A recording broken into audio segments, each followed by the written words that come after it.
All right. 5, 4, 3, 2, 1.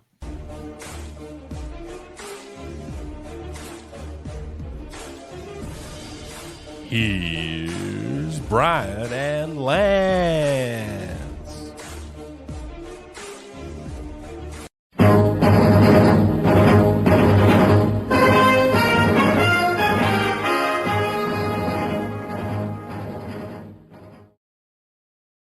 That's right. We're live from STS Studios in Jonesboro, Arkansas. How the hell are you, Lance? We're here for what? Well, I'm trying not to say the word as much. That's the reason I didn't play the full theme song.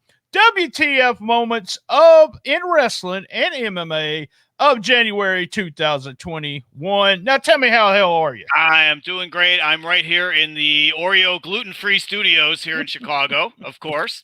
So product placement. So yeah, it's the first month of the 2021, and so of course, needless to say, we got stories upon stories upon stories to cover in the world of the always ever fascinating world of pro wrestling and MMA. Yeah, and I'm so glad this month is one of those where I'm glad we added MMA. It's like you're jumping up and down. Did you jump it up on your bed? Is that it? There's a young lady jumping up on the bed on the other side. So that's Hey, Candy, keep it down over there. Quit moving. Yeah, you're supposed to let her out of the handcuffs, okay? She's in her cage. I don't understand why she edit Facebook will knock us off for that. Cut that out. All right, here. So championship from wrestling. You from have Memphis. A couple of announcements. Yes, is giving away 2 tickets on their Facebook page. Look for Championship Wrestling from Memphis on Facebook. You can also go to Shootin The Shiznit on Facebook. We have linked it. They're giving away 2 tickets. There's no tickets for that show, so you'll get in for free. We do video clips 2 or 3 times a week. We had one today about Snoop Dogg, and my partner here's opinion of Snoop Dogg. Go to YouTube and subscribe. We also publish 2 episodes here and on YouTube, Facebook Live. YouTube, baby. Yeah, YouTube. We have been putting out Flashback every Friday on Anchor, but now we're going to start putting it up on YouTube on Friday. So Flashback is an old episode that you can't get on iTunes, and I actually add something extra in the front. Lance has a couple things to talk to us about because we have a new show starting Monday. It's the 2nd and 4th Monday of the month. Tell us about that and tell us what's happening in February, Lance. We have talked about it a little bit here and there on some of the previous episodes, but it's going to be called The Record Store, 30-minute podcast with me talking about music. It kind of sprung from the whole book idea. Here's the book. You can still order it on Amazon and at Rolling Stone Records here in Chicago. But it's basically, I'm going to be grabbing an album at random in my huge record collection, which one of these days when I get my home office set up, like BT has the official office there, it looks so professional. So I'm working on it. I'm actually working on it this week, and you'll be able to see the thousands of CDs that are just directly to my right over here. So I'm going to grab an album at random, completely at random, no putting it back and no cheating or anything, and listen to that album and talk about that band, that performer, that artist, and as well as that album. And I've done a couple shows now. It's been a lot of fun doing it. So I'm not exactly sure the whole format, but it's going to be something along those lines. There may be some interviews down the line. We'll see.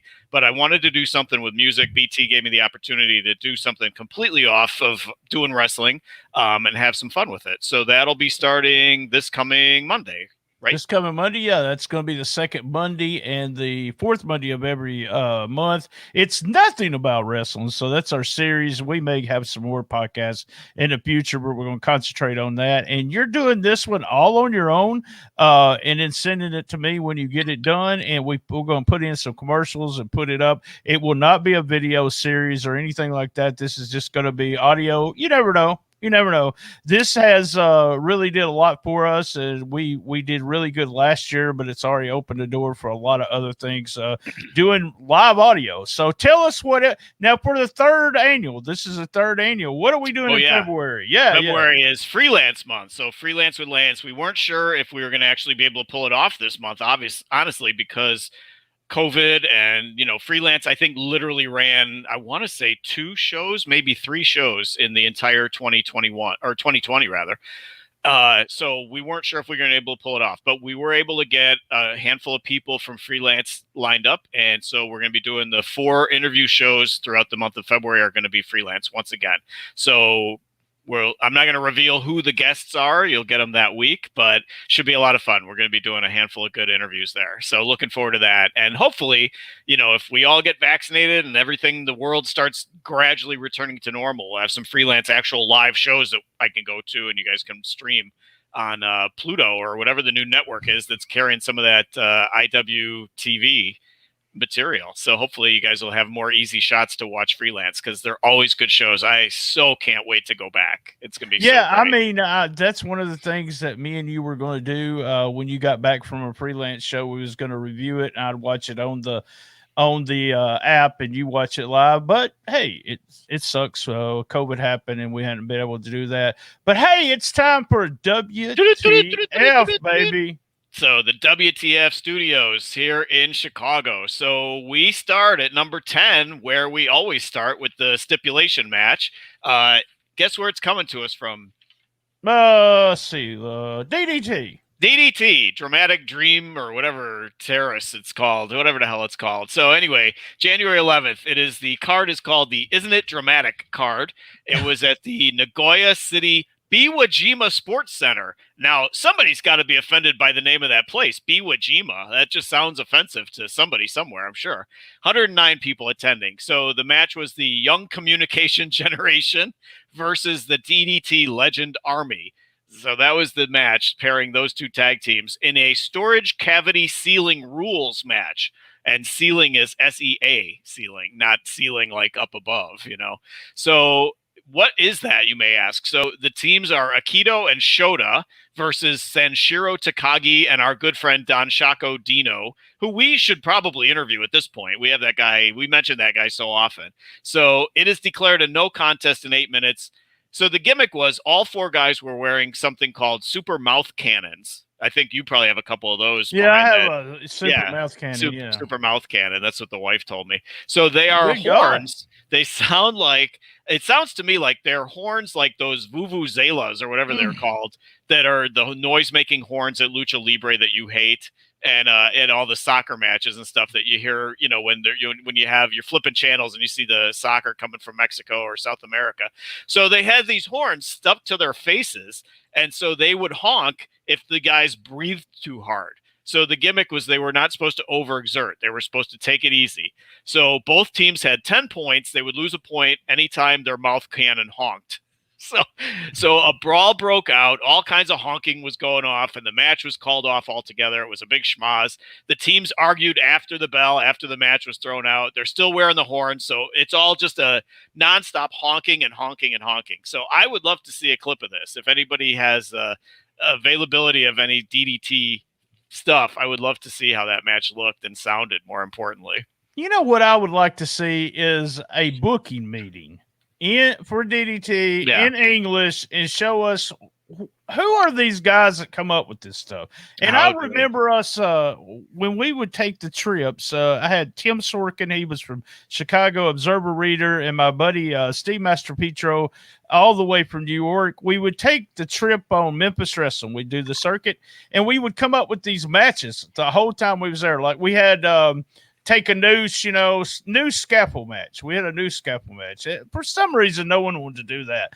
But noose, like a hanging, like yeah, noose? like a hanging noose. I think they would do that. I think they would do that. Yeah, they probably would. Yeah, they probably would. And then we had, they like to put things in orifices in DDT. So I think that that's right up your alley. It is. I mean, it is. All right, give us number 9. So, all right, number 9 is our monthly COVID update. So, a lot of COVID stuff went down in January. We have January 11th. Drew McIntyre announces that he's positive and he goes into quarantine. WWE barely acknowledges it. It totally screwed up the build for the match with Goldberg at Rumble the other day. That match didn't have much of a chance, much of a prayer to begin with. But the fact that that really it was 2 minutes long. It's exactly what it should have been. I loved it. Anyway, but it screwed up the promotion of that match because they really couldn't do much because Drew wasn't there. So it botched that up. Also, ironically, January 11th, Nick Jackson reveals that he had it in the fall. He calls the COVID deniers crazy. So he says he was, at his words, not mine, although I agree with him. He said he was down for 3 weeks in September. It took him months to get back into wrestling shape, back into the cardio that he needed. I don't know. He did pretty well in the tag match, where they won the titles at the pay-per-view and anything we've seen since then. So he seems to have recovered pretty well. And then finally, ironically, Chris Jericho announces on January 13th, 2 days later, that he also had it in September. He had no symptoms, but he went into a 10-day quarantine just to be on the safe side.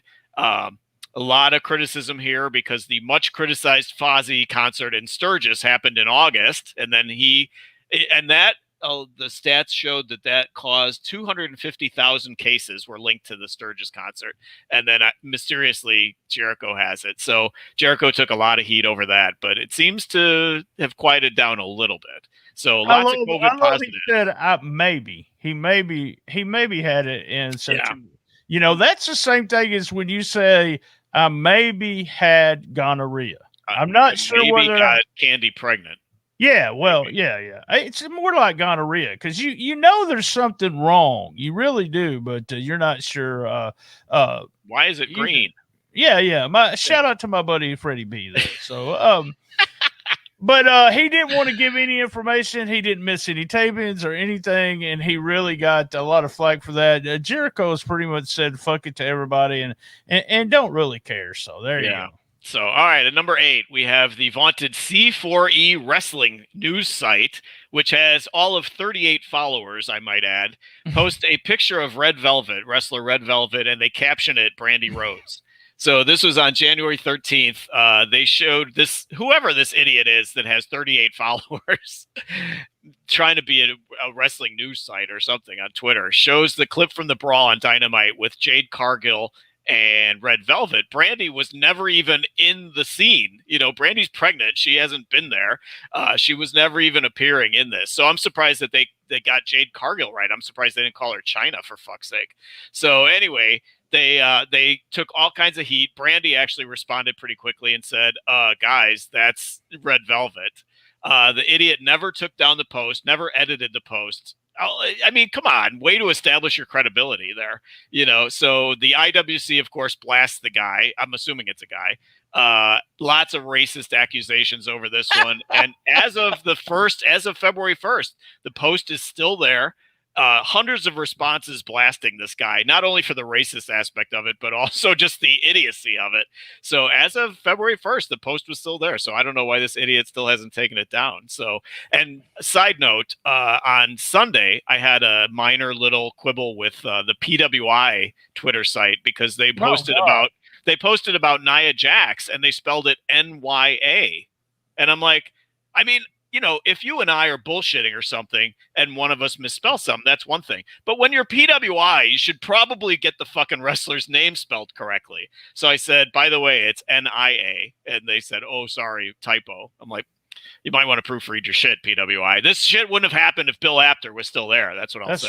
That's right. So, I agree. If Bill Apter was still there, we wouldn't have that shit happening. So Red Velvet is not Brandy at number Really? 8. That's surprising. Yeah, and it doesn't surprise me. It really doesn't. They're just picking pictures and they see a black female and they say, "Oh, it's Brandy. She's in AEW." So and they don't even double check. So yeah. I mean, I have that problem all the time. I can't tell. No, I'm not gonna say I can't. Edit that part out. It makes you think that they're just idiots over there. Number one, they didn't. You talk about misspell. Number one, they didn't check to make sure that was, and then they didn't change it. So yeah, just stupid. After all these people blasted them, right. At least go back, take it down. At least take it down. So anyway, all right. At number 7, Linda McMahon caused the Capitol riots. Yes, she did. All right, that might be. Tell us how. That might be a little alarmist, but anyway, Linda McMahon, the former head of the Small Business Administration and Charisma Vacuum Department, Oh, wait, do I have? Yeah, Charisma Vacuum Department. Linda has donated, it's on record, Linda McMahon has donated over $23 million to the Trump campaigns and various causes over the years, including an organization called Women for America First. WAF is the acronym there. So WAF was, is that a sneeze or like Tourette's? No, What is I was saying it like Scar, Scar. Kenta. All caps. Yeah, that's true. Yeah. It's all caps. So anyway, WAF is one of the organizations that was involved in putting together the marches that led to the riots on January 6th at the Capitol to protest Biden's win, in which 5 people died in this skirmish and in these riots. So Linda McMahon, you could trace the money, and the money leads to Linda McMahon donating to the causes that caused the riots. So, I mean, you could make a argument that Linda McMahon caused the rioting at the Capitol on January 6th. I got a question, Lance. I'm going to be honest with you. Just think about this. Do you think you probably sometime in your life probably bought something and illegally bought something, and not illegally, but bought something legally, and they took their funds and indirectly you contributed to something illegal? Yeah. Oh, the one that comes to mind immediately is Chick-fil-A. Everybody hates Chick-fil-A because they don't support gay causes and they're against gay. I love chicken. Give me good chicken. They make good chicken, for fuck's sake. I will eat good chicken. KFC, Popeyes, Chick-fil-A, all of them. So yes, I will. I am a supporter of an anti-gay organization, I guess. So you can blast me all you want for that one.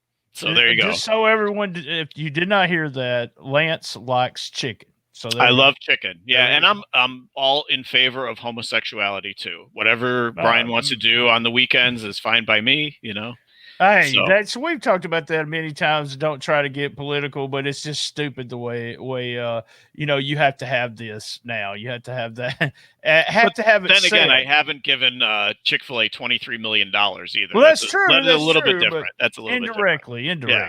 So, all right, at number 6, it's only January, but I have a feeling this guy's going to appear on our list numerous times this year. So at number 6, Tito Ortiz saying the riots that we just talked about were fake altogether. So our good friend Huntington Beach City Councilman Tito Ortiz says that the said January 6th riots at the Capitol in Washington, D.C. were staged and that actors were used. So I wanted to let you know, BT, I'm working on getting Tito to come on the show because I want to ask him what his thoughts are on the moon landing as well, when Apollo landed on the moon. So I want to see what his take is on that. Also in Tito Ortiz news at number 6, he is banned from future city council meetings because he refuses to wear the mask. Meanwhile, the numbers are off the charts in California in the month of January. So Tito Ortiz just being a complete doofus at number 6, as usual. You know what I typed here? I don't even want to comment because it's almost like I put, what a fucking goof. Yeah. That's pretty much what I said. And that's the way I feel. I think he's got hit too many times. I would love to have him on this show. If anybody has Jeff Osborne has some MMA connections. Yeah. I'm going to reach out to a few people and see what we can do. That would be fun to see what's going on. Guys, you know what? This is time to part. Let me say that again. It's time to part. It's part-time. It's our time to part. Oh, shit. This is an unedited version. So your turn to part. Whatever. All right, let me do that again. So right now, we're going off Facebook. But if you want to watch the complete show, except for the before and after the show, you can go to YouTube and watch the other half. I'm going to put the link into right under this video that you're watching right now. You'll have the link. We do an honorable mentions right after the show, and we're just kind of loose and chilled. We're not. Congratulations. This is too formatted for me. Too formatted. Yeah. Congratulations to Sandy. She won the winning copy of the book. Show the book again. She won that. So it's coming to you, and it's even autographed. It went out in the mail yesterday. So you will have it this week, sweetheart. It sounds like I'm making up stuff because we always talk about our increases. Lance, 185% more. By the way, I did use a math calculator on this. 185% more listens in January of this month That's amazing. Was the Missouri Bad Boy episode. If you hadn't heard it, I don't think you're probably the only one that hasn't listened to it. It is the number 2 most listened episode of all time. Yeah. And That's it's amazing. been out 1 month. When it comes to our Facebook site, we're up 46% in the last 30 days. Post engagements up 37%. People are on there looking at stuff. Guys, thank you. This was an experiment. Me and Lance was going to try 3 to 6 months, but it looks like we're going to be stuck doing this. So, and I have fun. I have it's fun to do for sure. I have a fun time. So we're going off Facebook. And for the audio listeners, it's time for a commercial break. Pink. All right, we're just on YouTube now for rest of the show. And Lance, let me get ready here, and I'll count you down for second part. The second part. Did I say second part? All right, 5, 4, 3, 2, 1. Hey, we're back for a commercial. I want to thank all our sponsors, including we have a commercial for Lance's book. Show it again, Lance. Show it again. Here is the book. I got to figure out where my cameras are here. Here we go. Guys, if you're not watching the video version, you get a little extra here and there, especially if I fuck up. Sorry. Like I did earlier. And Lance is shifting, and he still has his shirt on. But we're going to get with the countdown, so let's do it, brother. Number 5. So at number 5 is the monthly SMUT, social media uproar time. So this month we had a lot of skirmishes. I got to stop shaking this camera, right? Oh, yeah. You're going to start yelling at me for that. All right. So we have Cardi B versus Vince McMahon. We have Kayla Braxton says, fuck you. We have Val Venus getting tossed off. That'll get your attention. Jericho versus Cornette. Tossed off. Yeah, I did that on purpose. And Sammy Guevara versus T-Bar. So we'll start with Cardi B. Cardi B's name was used. Cardi B, famous rapper, R&B, vocalist, former stripper, whatever. Cardi B's name was used on a Raw skit January 4th. She was not there. They just said her name in a skit. It had nothing to do with anything, really. And then she immediately starts tweeting, Vince McMahon, count your fucking days. That was her tweet. Which not sure what that means. Kind of a threat, I guess. I don't know. But Lacey Evans, of all people, responds to her saying that she's going to bust her in the eye, sticking up for Vince. So I guess Lacey Evans' boyfriend, Ric Flair, must have prompted her in this war of words. So Kayla Braxton, who is, I find pretty good at what she does. She's no Gene Okerlund, but I think she's pretty good at what she does, aside from the fact she does look a lot better than Gene Okerlund, though. She's a knockout. Exactly. She's a knockout. But that aside, I think she's actually pretty good at the role they got her playing. So she loses a friend to COVID in January, and the Twitter idiots start making jokes about it. So she literally just says, fuck you, and walks away from Twitter, which I thought was great because, usually WWE monitors what these people say. But in this case, they let her just basically say fuck you to these idiots and walk away. Val Venus tossed off Twitter, or kicked off Twitter. I guess I don't want to say tossed off too many times for you. But kicked off of Twitter and Facebook for claiming he had evidence of Hunter Biden, the son of Joe Biden, Hunter Biden, fucking children, including the coke snorting Malia Obama. And I'm reading this. I'm like, this is like those headlines in the Weekly World News in the 70s, like alien landed on Ronald Reagan's patio or, whatever. So in the past, Val Venus has gotten in trouble for calling for the overthrow of the Canadian government and also saying that COVID is a communist plot to enslave humanity. So they've kicked him off of pretty much all social media at this point. Well, let me just comment on this. Has lost his mind. Yeah, he is. Here's a Southern saying for you. That boys eat up with that shit. So that's what he is. That boys eat up with that shit. No matter what conspiracy it is, he wants to be there to do that. So it's just fucking crazy. So Biden's kid fucking Malia Obama while she's snorting coke. I'm like, Jesus Christ, where do you even come up with this stuff? So anyway, we have Cornette versus Jericho. That war escalates. Cornette rips Jericho for supporting Trump, which that's obviously a hot button issue. Rips on the midlife crisis, wanting to play with the kids and so on. Jericho responds that have at it while I help you and Brian Last pay your bills, which I thought that was great that he looped Last into that because we all know Last is a piece of shit. Wait, is Last a listener?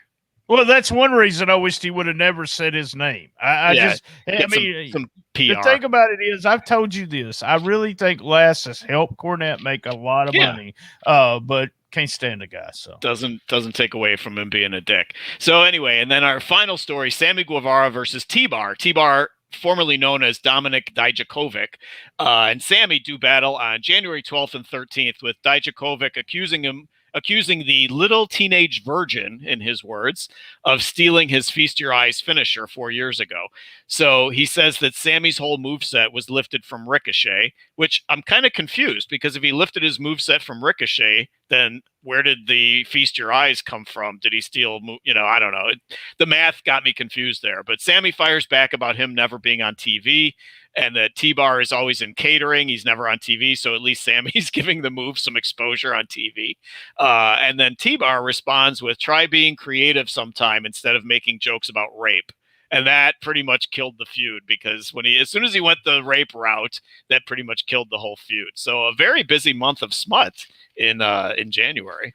Some good battles. We had I have one that we're going to do for honorable mention too that we didn't mention that got a lot of press. So stay tuned for that one. It's kind of fun, and we'll give our opinion. Pay the $3. Yeah, pay the $3. Pay the $3. Ooh, so I all gotta right, change that. $3. That's right. So all right, at number 4 we have Virgil's wardrobe malfunction. Yep. So can't believe good.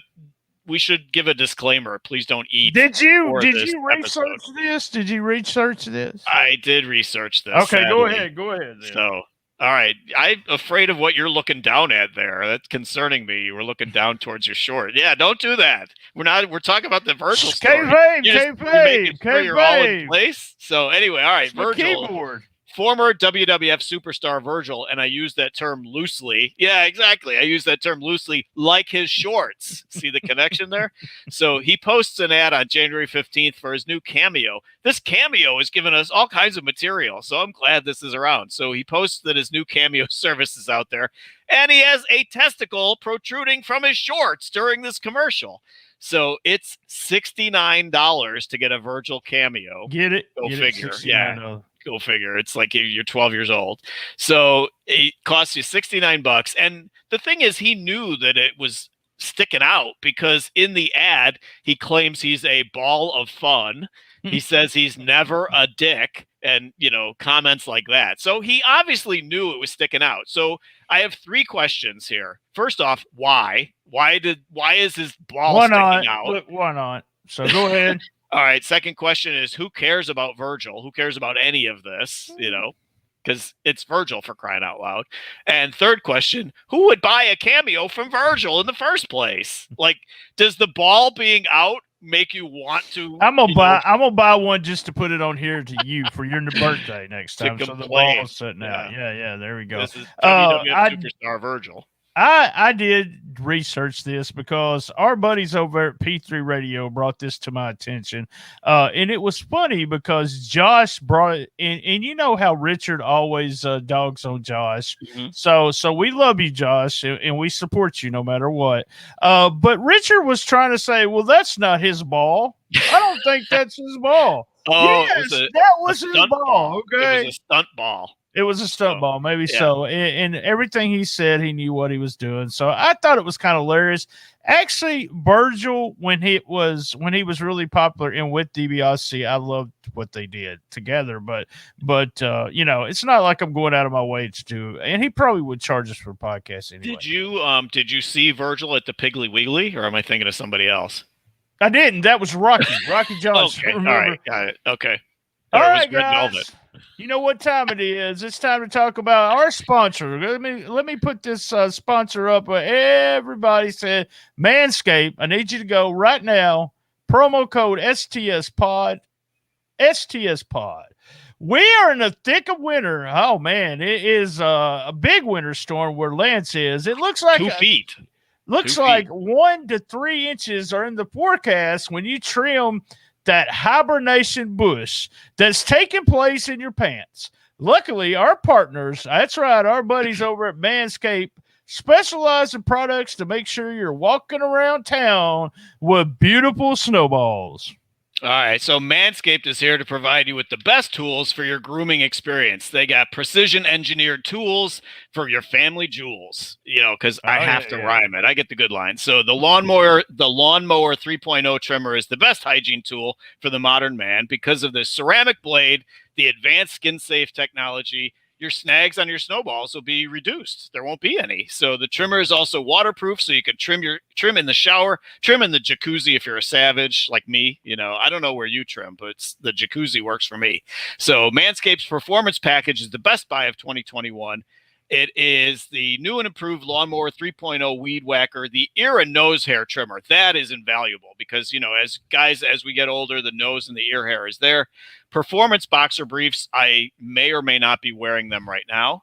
And a travel bag to keep it all in. So you were just talking about the nasty nose and ear hair. Ugh. They did a survey, and I think this is hilarious. 79% of the partners polled. 79 admitted they didn't like that. I think it was more like 100%. So you might as well use the best tools for the job. This bundle also comes with a crop preserver, ball deodorant, and crop reviver ball toner. Lance, just so everyone knows, we sit here, we do these commercials, and I'm going to throw this in. We use these products. We're just not BSing you and telling you to use the code. We actually use those products. This bundle also comes with a crop preserver. Also, it's the anti-chafing ball deodorant that will make your balls smell nice and make you feel like your testes are walking in winter wonderland. The Crop Reviver is a spray-on toner for your balls. It's made with soothing aloe and witch hazel extracts that you will make your balls look up at you and say thanks. And if you guys don't do this, I will get testy just to keep the record straight here. So don't get cold feet this winter. You do get 20% off and free shipping. What a great deal with the code STSPOD at Manscaped.com. That's Manscaped with a D, past tense.com. So they also have a ton of other amazing men's hygiene products on their website, from disposable mats, which I need to find out about that for your pubes, and foot deodorant. So my feet don't smell, but I'll use a good foot deodorant every so often. Right on. 20% off of free shipping at manscaped.com. Use the code STSPOD. That's 20% off with free shipping at manscaped.com. And use the code STSPOD. Did I say STPod? Thanks to Manscaped. Pod. Guys, thank Manscaped for making our winter wieners look so good. Now back to the show. Who's this 21% of partners polled that think nose hair is okay? I have no idea. That is wrong. That's just wrong. Wrong. So it's just incorrect. So, and I don't mind polling my partner every now and then myself. So, but that's a whole nother story. So, all right. At number 3, back to the countdown. Blue Demon Jr. at number 3, running for mayor in Mexico. So he's running for mayor of Gustavo Amadero, part of Mexico City. So apparently Mexico City is one of the largest cities physically in the world. So apparently there's multiple mayors depending on the area of Mexico City. So Blue Demon Jr. running for mayor, a member of the Progressive Party. No comment from Flo or any of those people, but the Progressive Party, he's going to run as Blue Demon Jr. He's not revealing his real name. He says he doesn't need to reveal his real name to anybody, but if he does win, he will only reveal his real name to the authorities that must know his real name. So he will not reveal his name publicly, nor will he remove his mask. So I love the stipulations. This guy is like, if I win, this is what it's going to be. No name out there. I'm going to be Blue Demon Jr., and I'm still going to wear this mask. So, and he plans to continue wrestling as mayor. Fellow wrestlers, fellow luchadors, Caristico and Tinieblas Jr. are also considering running. So he's apparently started a ridiculous fiasco here. So the one thing I'll say is he's already better than Tito Ortiz because he says he's going to keep the mask on. So I'm voting. If I have a vote in the Gustavo Amadero election, I'm voting for Blue Demon Jr. I want to see him win. And that'll be election day is on June the 6th. Get out and vote, guys. I love this. I'm kayfabing everybody. If I win, I'll show you my face, but I'm keeping the mask on. Not showing it. He's not showing mask it at stays all. on. No, he's not going to show his face. It goes back to that Midnight Rider angle where Dusty wouldn't show. He wouldn't show his face, so they took the belt away from him. There you go. Yep. So all right, Blue Demon 2. Jr. So Blue Demon Jr. is my new political hero. We're not going to get political, Vote but for Blue Demon Jr. I'm standing in his favor. So, all right, our top 2 stories are MMA stories, UFC stories. So at number 2, we have UFC bantamweight Irwin Rivera arrested for attempted murder. Double attempted murder. So January 7th, police respond in Boynton Beach, Florida, to his residence. And it was at 3 a.m. the call came in that a stabbing took place at his house. So they find both of his sisters covered in blood, saying that he stabbed them. So he escapes. He gets the hell out of there, but police do catch him. He tells police, "I killed my sisters." That's his exact quote. "I killed my sisters." He was instructed to do so by a higher power. No word if Vince McMahon is being implicated in this murder plot. No. So his family says allegedly. We just got took off YouTube. It said they said Vince McMahon murdered what?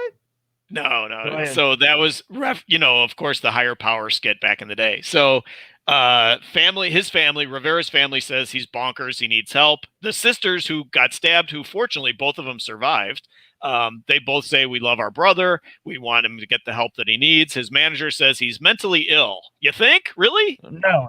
Stabs his sisters and claims that a higher power told him to do so. It sounds like the Son of Sam case back in the 80s, 70s, 80s.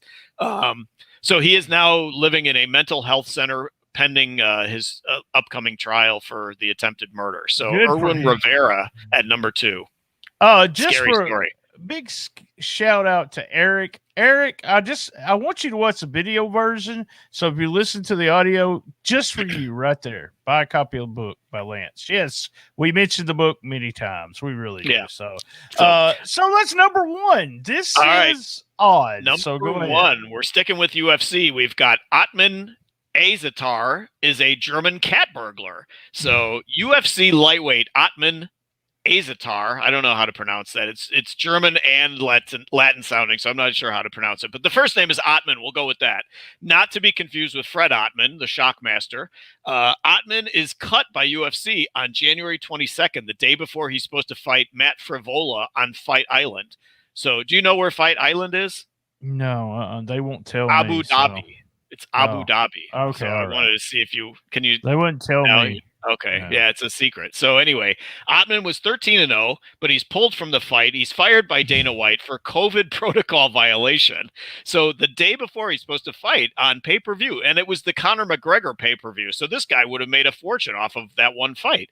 So COVID protocol violation. He and his team had cut off their security wristbands, gave them to people outside of the bubble altogether. Like UFC had, the bubble there, and it was very tight security. So they cut off their security wristbands, gave them to other people. Another guy shows up at the hotel with Atman's ID wristband, and he somehow reattached it to himself, enters a room, shimmies across 4 balconies. So I'm like, I don't know how high up this is, but shit, that's got to be scary to go from one balcony to another, 4 balconies from one hotel room to another. And then he leaves a mystery bag in Atman's room.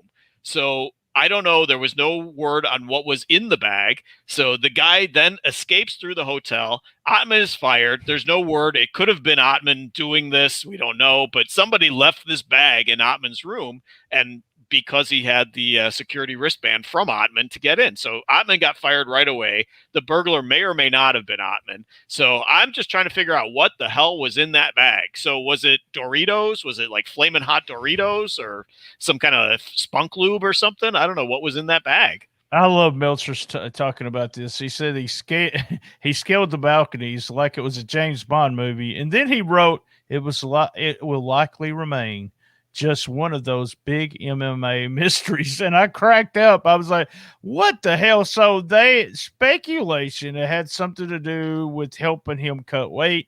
I'm not smart enough or to tell you, I don't actually study how to cut weight because I'm a fat ass.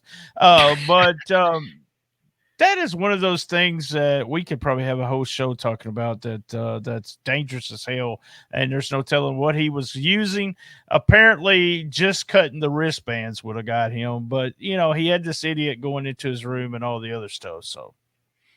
Just a bizarre story, and I don't know that we'll ever see Ottman again. Although I'm sure Strikeforce, or is it Strikeforce? Bellator, rather. Bellator is the other group that seems to like to hire, the weirdos and the outcasts from UFC. So, or maybe that bare knuckle thing that Paige Van Zandt is in. Maybe they'll hire him. So we may or may not have seen the last of Ottman Azatar, or whatever the hell his name is, or we may not ever hear it again. So who knows? But he's our number one story in January. Top 10 stories there, guys. Same bad time, same bad channel. On the best little wrestling podcast in the business. Be there. And as Lance knows, and everyone's listened to all our episodes, I love my mama. And as everyone knows, I have fun everywhere I go, and I usually bring one of these with me. So you can order it on Amazon right now. Go ahead, Eric. You need to count how many times we said something about the book. So. And Thomas Bain. He's